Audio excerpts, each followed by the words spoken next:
আসসালামু আলাইকুম দর্শক, আমি Ishrak Hossain back with another video. আশা করি যে যেখানে আছেন ভালো আছেন এবং সুস্থ আছেন। তো আমরা কয়েক ভিডিও আগে দেখেছিলাম যে গাপ্পি মাছের যে ব্রিডিং হাপা সেটা করেছি। The positive side and the benefit of doing hapa for guppy fish or any kind of auto breeding fish. যে কোনো অটো ব্রিডিং মাছের ক্ষেত্রে হাপাটা তৈরি করার যে গুরুত্বটা সেটা আসলে দেখায়। যে 24 আওয়ার্স হয়েছিল এই ভিডিওটা যখন আমি হাপা তৈরি করি।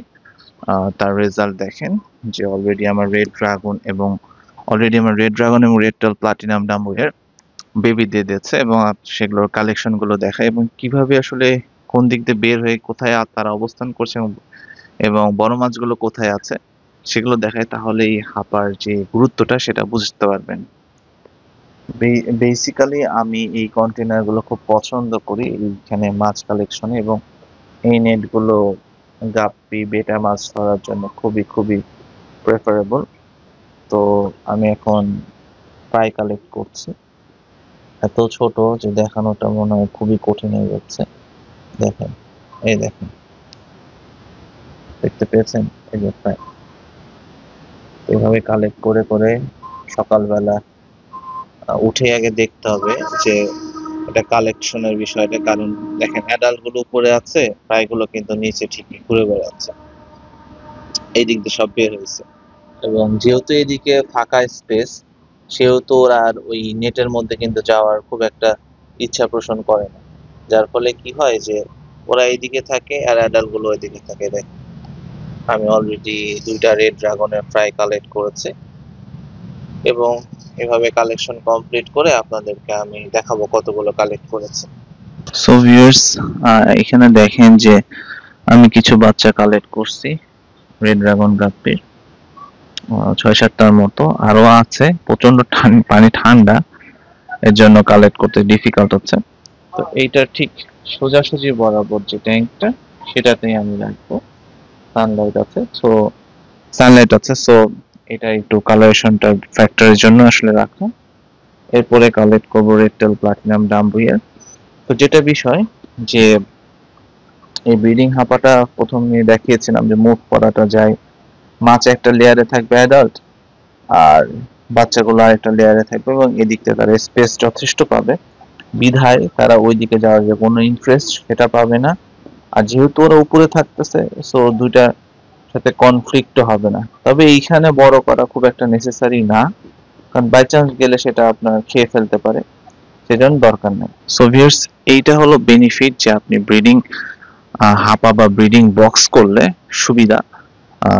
এটা কিন্তু দুইভাবে করা যায়, যে আপনি শুধু ফিমেলটাকে রেখে নিতে পারেন আর মেল ফিমেলকে রেখে নিতে পারেন। শুধু ফিমেলকে রেখে যেটা বেনিফিট, যেতে ফিমেল স্ট্রেসড হয় না।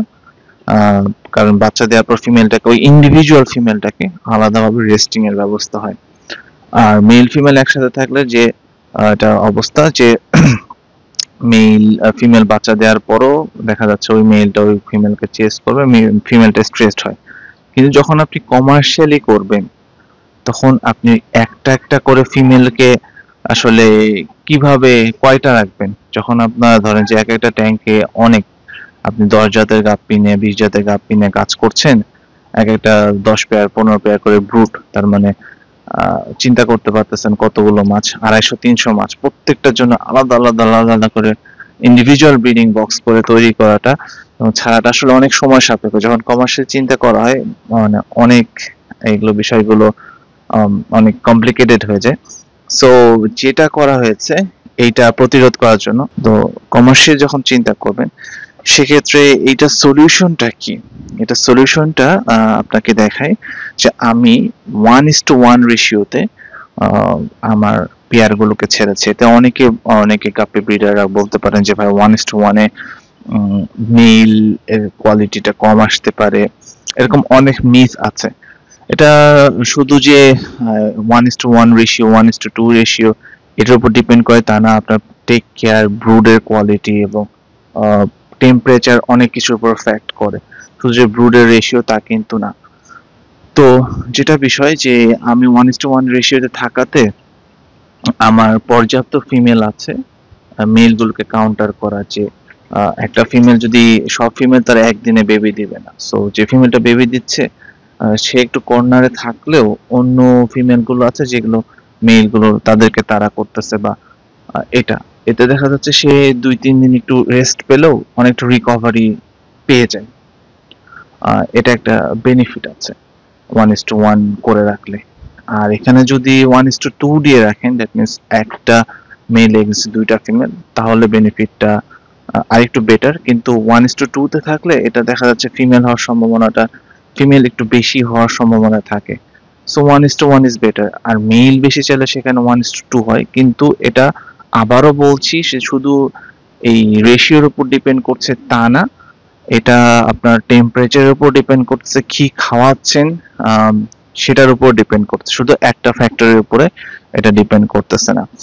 সো ভিউয়ার্স, হোপফুলি আপনাদেরকে এতটুকু বোঝাতে পারছি যে আসলে ব্রিডিং বক্স বা ব্রিডিং হাপার যে কার্যকারিতা কিভাবে রাখলে আপনার বেনিফিট পাবেন। আমার মাত্র 48 ঘন্টা হয়েছে মাছটা ছাড়ার, আলহামদুলিল্লাহ আমি অলরেডি 3টা জাত থেকে মাছ পেয়ে গেছি। সো ভিউয়ার্স, ভালো লাগলে সাবস্ক্রাইব করবেন, সাপোর্ট করবেন, পাশে থাকবেন। সবাই ভালো থাকবেন, সুস্থ থাকবেন। আল্লাহ হাফেজ।